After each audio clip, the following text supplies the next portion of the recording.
Hello everyone, namaste, welcome back to my next vlog.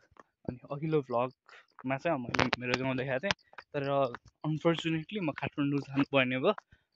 त्यही भएर चाहिँ सो आज बिहान बिहानै I'm living for Kathmandu.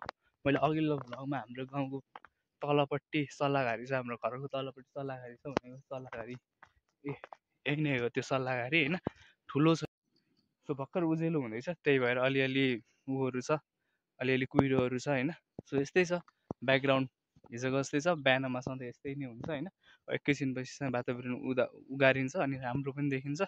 So हामीले हिजो हेरिरहेको यो तलतिर होइन, तलतिर हो त्यो तल चाहिँ त्यही ठेउले खोलाको त्यो साइडहरू भइहाल्यो होइन, मैले भने अनुसार।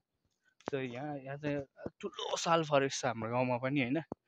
तराई त होइन, तैपनि साल फरेस्ट चाहिँ छ। सानो सानो सालहरू होइन, ठुलो ठुलो तराईको यत्रो चाहिँ हुँदैन, जो सानो सानो सालहरू चाहिँ यहाँ पनि छ। यो देखिरहेको चाहिँ यो साल फरेस्ट हो होइन।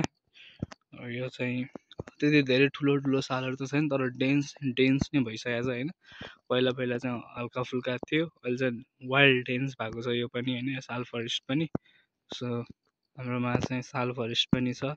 अब पारितिर अब यो बस्तीहरू भयो, अब दसैँ आएको भएर होला, पुरै घर वरिपरि सफा गरेको भएर नि होला, टक्क घरहरू चाहिँ देखिरहेको छ, नभए देखिँदैन थियो। अब जति नै जे भने पनि होइन, हाम्रो देशमा के आयो के भयो होइन, डिसेन्ट्रलाइजेसनको कन्सेप्टहरू पनि आयो होइन। तर डिसेन्ट्रलाइज हुँदाखेरि चाहिँ पावर चाहिँ डिसेन्ट्रलाइज भयो, तर फेसिलिटीहरू अझै डिसेन्ट्रलाइज भएको छैन होइन। त्यही भएर गाउँतिरको चाहिँ बस्तीहरू घट्दैछ, बजारतिर बस्ती भन्दा नि अब मान्छेको त्यो के भन्छ त्यसलाई, डेन्सिटी होइन, डेन्सिटी चाहिँ बजारतिर बढ्दैछ, गाउँतिर घट्दैछ। त्यही कारण चाहिँ अब गाउँतिर पनि फेसिलिटीहरूलाई चाहिँ सेन्ट्रलाइज, सिटीमै सेन्ट्रलाइज नगरेर गाउँतिर पनि डिसेन्ट्रलाइज गर्न सकियो भने चाहिँ गाउँमा पनि बस्ने आधार बन्न सक्छ होइन। सो पाहाडको मात्र डिसेन्ट्रलाइज होइन कि फेसिलिटी अनि सर्भिसेसहरूको पनि डिसेन्ट्रलाइज हुनु पर्यो। सो योभन्दा अघि चाहिँ मैले खासै त्यो भिडियोमै बोल्ने चाहिँ गरेको छैन, किन भन्दाखेरि चाहिँ मलाई अलिकति लाज लाग्यो त्यहाँ चाहिँ, किनभने गाडीमा अलिकति मान्छेहरू पनि थियो होइन। अनि यसरी नै भिडियो खिच्यो, बोल्न चाहिँ अलिकति लाज लाग्यो। सो यसरी नै आइयो, रमाइलो भयो यो आउँदाखेरि, यो हुटमै बसे पनि होइन, बाहिर देखिने यताउतिको भ्यूहरूले गर्दाखेरि चाहिँ रमाइलो फिल भयो होइन। अफ रोडमा चाहिँ गाह्रो, साह्रै गाह्रो हुन्थ्यो होइन। जब अन रोड आउँथ्यो, पिच रोडहरू थियो, त्यो रोडहरूमा चाहिँ मस्त रमाइलो पनि भयो होइन। अलिकति अब हावाको सिरिठोले पनि हान्यो, अलि हल्का हल्का चिसो भयो जस्तो पनि छ होइन। सो यो चाहिँ ठ्याक्कै बागलुङ आइपुग्दाको हो होइन, ठ्याक्क त्यो पारिपट्टि चाहिँ ठ्याक्क त्यो ब्याकग्राउन्डको बागलुङ बजार हो होइन। अब यस्तै छ, अब यसरी नै आइयो बागलुङ बजारसम्म चाहिँ होइन गाउँबाट। सो अब खासमा चाहिँ म भित्रै थिएँ, अनि एकजना चाहिँ बिरामी आमालाई चाहिँ सिट दिनुपर्ने भएर चाहिँ म बाहिर हुटमा बस्नु पऱ्यो होइन। सो केही छैन, अब त्यस्तो कुराहरूमा अब हेल्प गर्नुपर्छ मान्छेहरूलाई। यति ठुलो पहिरो गएको रहेछ है यहाँ त है, हाम्रो गाउँघरतिरको स्विमिङ खोला के हो कहाँ यार पहिरो त। अघि माथि पनि थियो है, तल पनि यत्रो यार, अझमा तल पनि छ यार पहिरो त, डेन्जर पहिरो गएको रहेछ, डेन्जर। हामी चाहिँ अहिले बागलुङ कालिका मन्दिरतिर छौँ होइन। अब ठ्याक्क गेटबाट छिरिरहेको छौँ, पारि देखेको गेट हो त्यो ब्याकग्राउन्डमा होइन। अब यहाँबाट अघि जानुपर्छ, जस यहाँ चाहिँ शान्त छ, यता जङ्गलहरू छ टक्क होइन।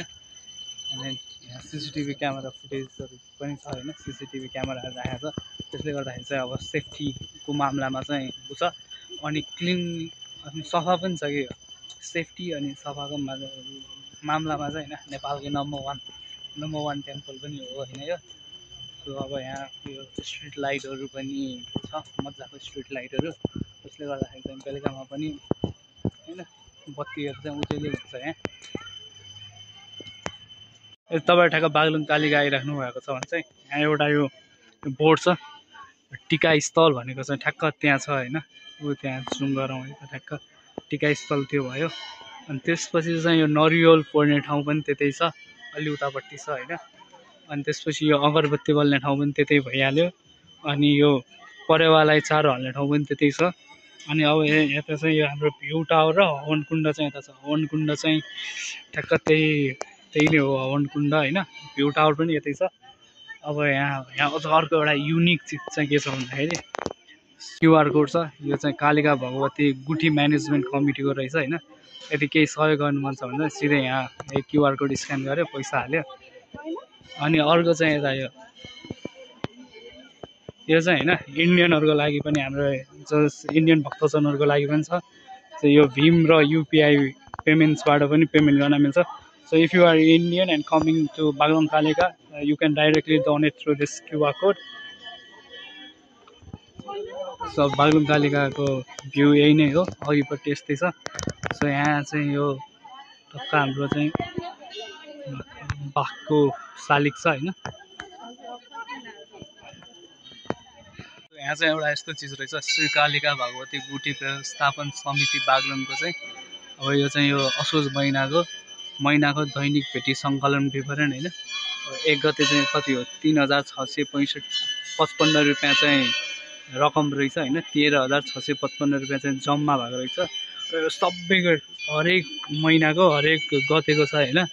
सो हामी चाहिँ ठ्याक्क आज 22 हो, हिजो 21 भनेपछि हिजो कति भएछ भन्दाखेरि 2,36,010 रुपियाँ र 44,85,090 रुपियाँ चाहिँ हिजोको दिनसम्म चाहिँ कलेक्ट भएको रहेछ हैन। सो यो चाहिँ ट्रान्सप्यारेन्ट छ र सबै व्यवस्थापन समिति, गुठी व्यवस्थापन समितिले चाहिँ यो कुरा चाहिँ अब टक्क फलो गर्यो भने चाहिँ, यस्तै ट्रान्सप्यारेन्ट बनायो भने चाहिँ राम्रो हुन्छ हैन। सो ग्रेट इनिसिएटिभ भन्न चाहन्छु म यो कुरालाई चाहिँ। यहाँ चाहिँ यो बलि दर्ता गर्ने र परेवा किन्ने ठाउँ पनि छ हैन। ठ्याक्क यो मन्दिर भयो हैन, ठ्याक्क। अनि यसको ठ्याक्कै यतापट्टि चाहिँ यहाँ यो चाहिँ के छ भन्दाखेरि चाहिँ बलि दर्ता गर्ने स्थल र परेवा पाइने स्थल छ हैन। सो यहाँ चाहिँ सबै क्युआर कोड्सहरू सबै हुन्छ, हाम्रो क्युआर पेमेन्ट्स पनि अभाइलेबल छ हैन। So let's see some few time lapse हेर्नुपर्छ जस्तो लाग्यो मलाई अब हैन।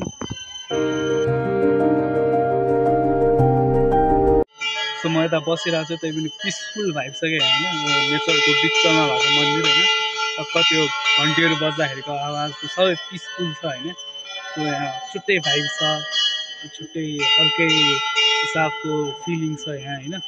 सो अर्को महत्त्वपूर्ण कुरा चाहिँ हैन, अरू मन्दिरहरू कति जाँदाखेरि चाहिँ शौचालय हुँदैन हैन। यहाँ चाहिँ ठ्याक्क यहाँ शौचालय पनि छ क्या, त्यहाँ पारि ठ्याक्क हैन। त्यहाँ शौचालय पनि छ ठ्याक्क हैन, यता पनि छ अनि पारि पनि एउटा शौचालय छ। अब आई थिङ्क अब हामी चाहिँ निस्किनुपर्छ। So I am living on the temple. So I am right now at Gandaki golden bridge हैन।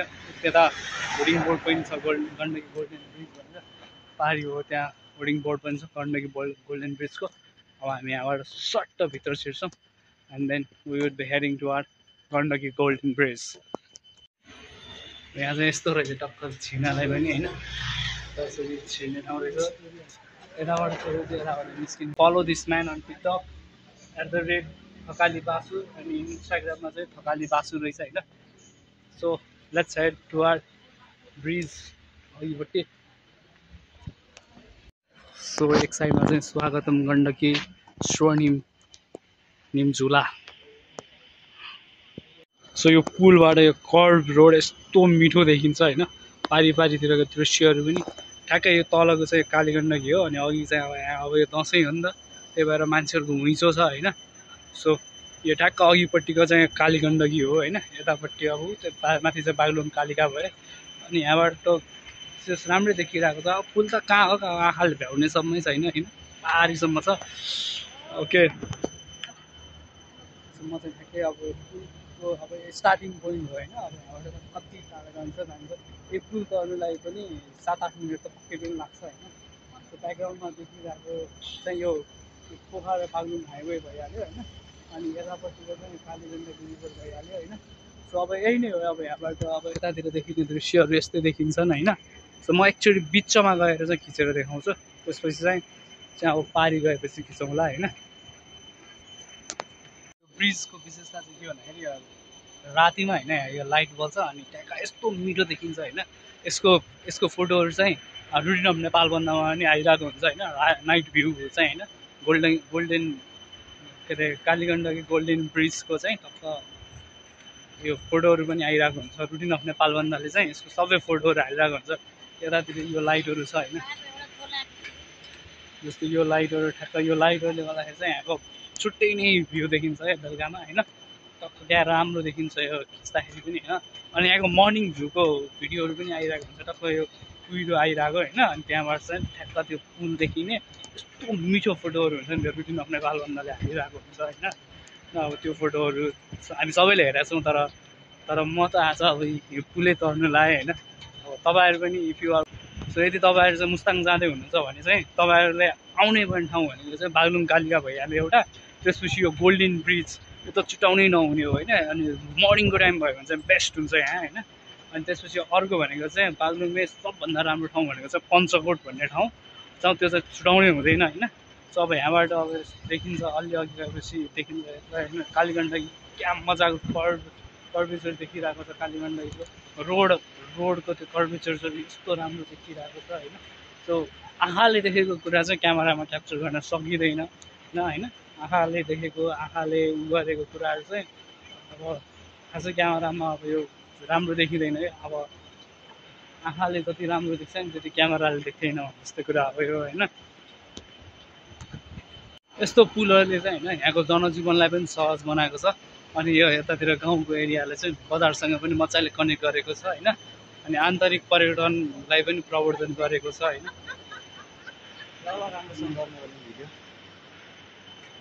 अनि यहाँको अब जस हल्लिन थाल्छ कि होइन, अब पनि यहाँको एडभेन्चरस टुरिज्मलाई पनि हल्का हल्का बुस्टअप चाहिँ यसले गरेको छ होइन। अब चाहिँ यतातिर चाहिँ हल्लिँदो रहेछ है, मजाले हल्लिँदो रहेछ। यहाँ पछि दिदी बिचरा डराइरहनु भएको छ। नतिन केही हुँदैन, हल्लिन्छ यो पुल अलि हल्लिन्छ है अरूभन्दा अलि लामो भएर।